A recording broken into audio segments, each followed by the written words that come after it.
Time देख ले कितना हो रहा है, अभी तक खाना नहीं बना है घर में। पापा जी, अभी वो बना रही है खाना। वो क्या है कि आज उसकी थोड़ी तबीयत ठीक नहीं थी, बस थोड़ी ही देर में लेके आ रही है पापा जी वो। भाई तुझे पागल बना रही है वो।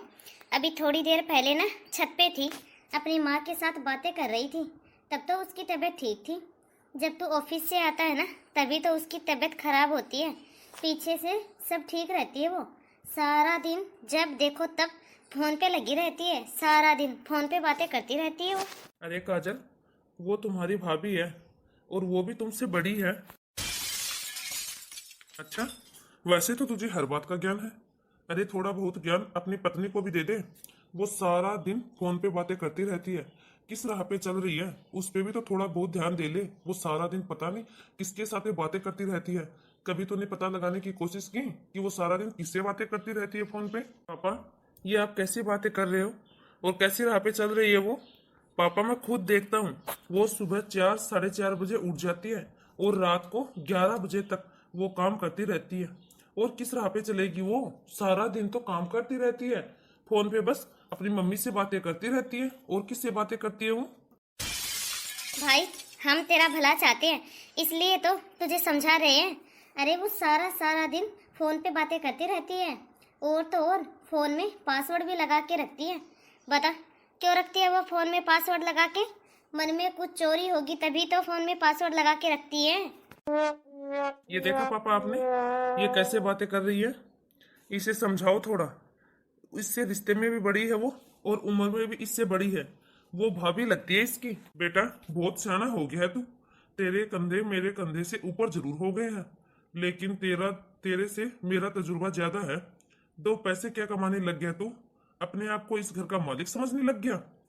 ऐसे घर में तेरी बहू सारा दिन मालकिन बन के घूमती रहती है। अरे पापा जी, इसका और इसकी बहू का बस चले ना तो हमको अभी धक्के मार के इस घर से निकाल देंगे लोग। देख लो पापा जी, ये तमीज है इसकी बात करने की। आपने ना हर छोटी छोटी बात पे इसकी साइड ले लेते हो, तभी तो ये ऐसे बदतमीजी से बातें कर रही है। इसको अपनी भाभी से बात करने तक की तमीज नहीं है। अरे शर्म कर ले, थोड़ी बहुत शर्म कर ले। ये तेरी छोटी बहन है, तेरी बेटी के बराबर है ये। 4 दिन तेरी शादी को नहीं हुए, आज तुझे तेरी बहू अच्छी लगने लग गई और उसके सामने तेरी बहन तुझे बदतमीज लग रही है। और तू कैसे बात कर रहा है अपनी छोटी बहन से? तेरे अंदर है तमीज? तुझे पता है अपनी छोटी बहन से कैसे बात कर रहे हैं?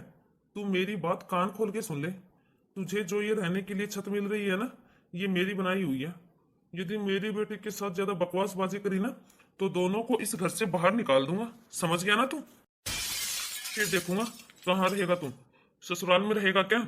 रख लेंगे तेरे ससुराल वाले, वो लोग रख लेंगे तुम्हें अपने घर में। देखूंगा वो लोग तुझे कितने दिन तक अपने घर में रख लेंगे।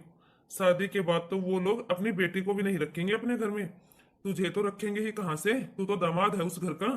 थोड़ा दब के रह ले मेरे से, इस घर में यदि रहना है तो, समझ गया ना? भाई क्यों वकील बन रहा है अपनी बहू का? तुझे पता नहीं है आज भाभी ने कितनी बदतमीजी की है पापा जी के साथ। आज उसकी बातों में आके तू पापा से झगड़ा कर रहा है। मेरी बात ध्यान से सुन भाई, हम दोनों तो सगे बहन भाई है और वो ही दूसरे घर से आई है। आज के समय में इन बहुओं पे इतना भरोसा करना भी सही नहीं है। तुझको पता है ना ये आजकल बहुएं कैसी होती हैं। आजकल की बहुओं का बस यही काम रह गया है, पहले तो अपने बेटे को उसके परिवार से दूर करती हैं और फिर अपनी मनमानी चलाती हैं। तू इतनी बड़ी हो गई बहन, तुझमें इतनी भी समझ में आ गई कि अपना कौन है और पराया कौन है? शादी करके लाया हूं मैं, वो मेरे पीछे आई है इस घर में। शादी करके लेके आया हूँ, समझ गई ना? उसका और मेरा रिश्ता सभी रिश्तों से बढ़ के है, सबसे बड़ा है उसका और मेरा रिश्ता। वाह बेटा वाह, तूने तो बहुत अच्छा रंग दिखाया। पापा जी, मैंने कभी भी उसकी बातों पे विश्वास नहीं किया था, लेकिन आज आज पापा जी मुझे सब कुछ समझ में आ गया। वो जो भी मुझे बताती थी ना, बिल्कुल सही बताती थी। वो जो भी बोलती थी ना, बिल्कुल सही बोलती थी। आपकी आंखों में ना पापा जी बेटी के नाम की पट्टी बंधी हुई है, इसीलिए तो आपको आपकी बहू की अच्छाइयां नजर ही नहीं आती हैं। मेरी बात सुन ले बेटा, मैं एक और शब्द अपनी बेटी के खिलाफ नहीं सुनूंगा। मेरे लिए सभी रिश्तों से बढ़ के मेरी बेटी है, समझ गया ना तू? पापा जी आप इतना गुस्सा मत करो, आपकी तबीयत खराब हो जाएगी। मैं समझाऊंगी भाई को। देख भाई, तो इतना बहकावे में मत आ, जरा सोच के देख भाई, आज तुझे मैं और पापा इतने गलत नजर आ रहे हैं, हमारे अंदर इतनी कमियां नजर आ रही हैं तुझे। जब तक तेरी शादी नहीं हुई थी, भाभी इस घर में नहीं आई थी, तब भी तुझे क्या हम लोग गलत नजर आते थे क्या? बताओ भैया, क्या तब भी हम लोग गलत थे? भाई, तूने तो हमेशा मुझे इतना प्यार दिया है, तू तो मुझे बचपन से जानता है, फिर आज यूँ अचानक से तुम्हारी शादी के बाद मैं तुम्हें इतनी बुरी लगने लग गई। और आज तूने पापा जी को भी भुला दिया। माँ के जाने के बाद पापा जी ने मुझे और तुझे कितने प्यार से पाला है, सब कुछ भूल गया। पापा ने हमें कैसे पाला है ये सब याद तुझे नहीं है, सब कुछ भूल गया तू। तुझे तो सब पता है ना कैसे है मेरे ससुराल वाले, लेकिन आज तेरी पत्नी ने मुझे यहाँ रहने का भी ताना दे दिया। तुझे पता भी आज कितनी बेइज्जती की है उसने मेरी। उसने साफ साफ कहा है कि यहाँ मैं उसके मामले में टांग ना अड़ाऊं और अपने ससुराल जाके अपना घर में जाके अपना घर संभालूं, ना कि मैं यहाँ पे रहूं। लेकिन भैया, किसी ने शायद सही कहा है, जब शादी के बाद बेटी मायके में ज्यादा रहने लग जाए ना, तब उसके साथ ऐसा ही होता है। मैंने तो सोचा था यहाँ पे रहूंगी तो भाभी को अच्छा लगेगा, उन्हें सास की कमी महसूस नहीं होगी, लेकिन नहीं, यहाँ अब किसी को मेरी ज़रूरत नहीं है। मैं चली जाऊँगी, मैं अपने ससुराल चली जाऊँगी भैया। मैं वहाँ पे चाहे कैसी भी रहूँ, लेकिन मैं यहाँ पे नहीं आऊँगी। मैं अपने ससुराल में सुखी रहूँ या फिर दुखी रहूँ, लेकिन अब मैं यहाँ नहीं आऊँगी। काजल बेटा, तूने सोच भी कैसे लिया कि मैं तुझे ऐसे हाल में तुझे तेरे ससुराल भेजूंगा या तुझे मैं यहाँ से जाने भी दूंगा? बेटा, जब तक दामाद जी तुझसे माफी नहीं मांगेंगे ना और इज्जत से तुझे लेने नहीं आएंगी, तब तक मैं तुझे यहाँ से बिल्कुल भी नहीं जाने दूंगा। तुझे यहाँ पे लेने के लिए खुद दामाद जी आएंगे, तभी मैं तुम्हें यहाँ से विदा करूंगा बेटा। अरे बेटा, अब तो मुझे ऐसा लगता है कि तेरे ससुराल वालों से ना मुझे ही बात करनी पड़ेगी। ऐसे नहीं मानेंगे वो लोग, मुझे ही कुछ ना कुछ करना पड़ेगा। मैं उनको अच्छा सबक सिखाता हूँ, देखना वो लोग कैसे लाइन पे आ जाएंगे। कई दिन हो गए बेटा, आ जाती 5-10 दिन के लिए यहाँ पे, मेरा तो बिल्कुल भी मन नहीं लग रहा। अरे मम्मी, अगले हफ्ते तनिका का बर्थडे है ना, तभी आऊँगी मैं। और मैंने तो इनसे भी बोल दिया है कि मैं कम से कम 1 महीने रुक के आऊँगी अपने मायके आपके पास। फिर क्या बोले बेटा दामाद जी? ये क्या बोलेंगे मम्मी, क्या ही बोलेंगे ये? जब इनकी खुद की बहन 8-8 महीने अपने मायके में रह सकती है, तो मैं क्या अपने मायके में 1 महीने भी नहीं रुक सकती मम्मी? अरे बेटा, तो दामाद जी के सामने तो नहीं बोलती ना ऐसे। एक बात ध्यान से सुन ले बेटा मेरी, दामाद जी की जिंदगी में तेरा रिश्ता अलग है और तेरी ननद का रिश्ता अलग। दामाद जी की जिंदगी में तेरा रिश्ता अभी इतना मजबूत नहीं हुआ है बेटा, जो कि तो उनके सामने उनकी बहन या उनके परिवार के लिए कुछ भी कहेगी। मम्मी, आपको मेरे ऊपर इतना भी विश्वास नहीं है कि मैं अपनी ननद के साथ गलत व्यवहार करूंगी? मम्मी, मैं भी तो यही चाहती हूँ ना कि उन्हें उनकी माँ की कमी महसूस ना हो। मम्मी, कहते हैं ना, एक लड़की मायके में माँ से और ससुराल में सास से सीखती है। मम्मी, मैंने तो आपसे सीखा है, आप बुआ जी की कितनी इज्जत करते हो। जब बुआ जी घर पे आती है तब बुआ जी का कितना मान सम्मान करती हो। और मम्मी, मेरी तो एक ही ननद है और वो भी मुझसे छोटी, तो क्या मम्मी आपको लगता है कि मैं उनके साथ गलत व्यवहार करूंगी? लेकिन मम्मी, मेरी ननद ना इसके लायक है नहीं। आप ना यहाँ पे आके देखो मम्मी, मेरी ननद ने मेरा जीना मुश्किल करके रखा है। अरे बेटा, मैं ये ही तो बोल रही हूँ, मैं ये नहीं बोल रही तुझे कि तू सही है और तेरी ननद गलत है। तू कितना भी चीख चीख के बोलेगी ना बेटा, लेकिन सब लोग तुझे ही गलत समझेंगे, क्योंकि बेटा तेरी शादी को अभी इतना समय थोड़ी ना हुआ है, तुझे कोई इतना अच्छे से नहीं जानता है। कुछ चीज़ों के लिए ना बेटा सही समय का इंतजार किया जाता है। हो सकता है बेटा समय के साथ साथ तेरी ननद ही सुधर जाए, और ये भी तो हो सकता है ना बेटा कि दामाद जी को खुद ही सही और गलत की पहचान हो जाए।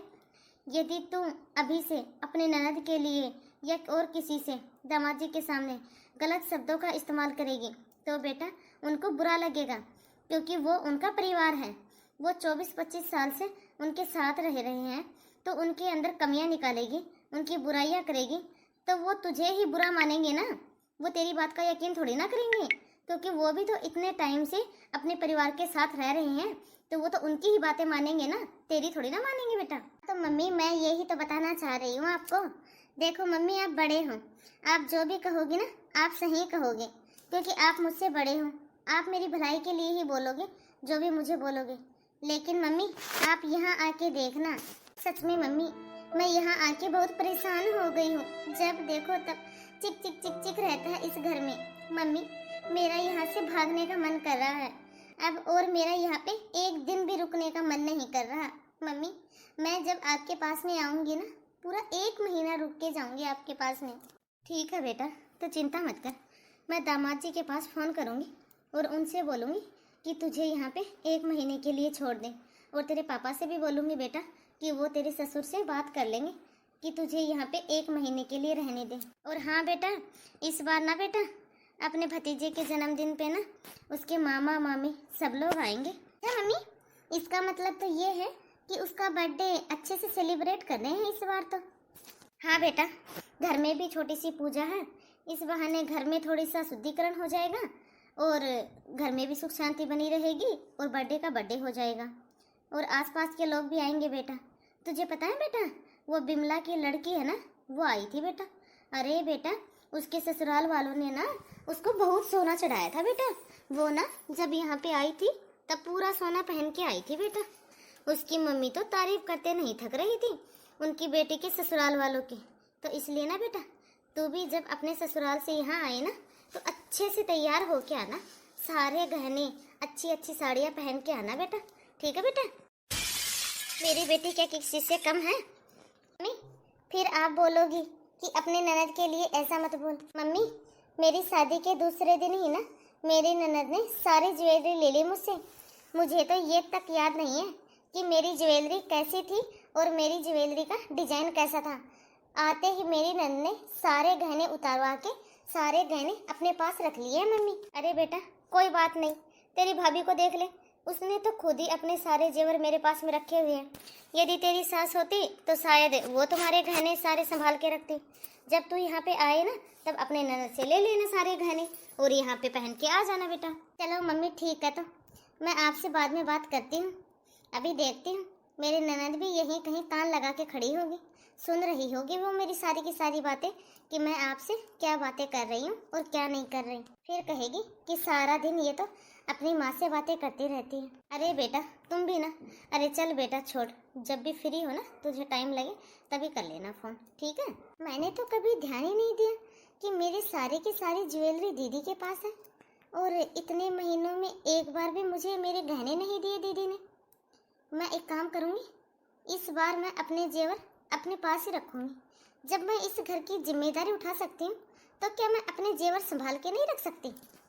इस बार जब मैं दीदी से अपने गहने ले लूँगी ना तो दोबारा मैं अपने गहने दीदी को नहीं दूँगी, अपने पास ही रखूँगी मैं अपने सारे गहने। तो हेलो गाइस, कैसे हो आप सब?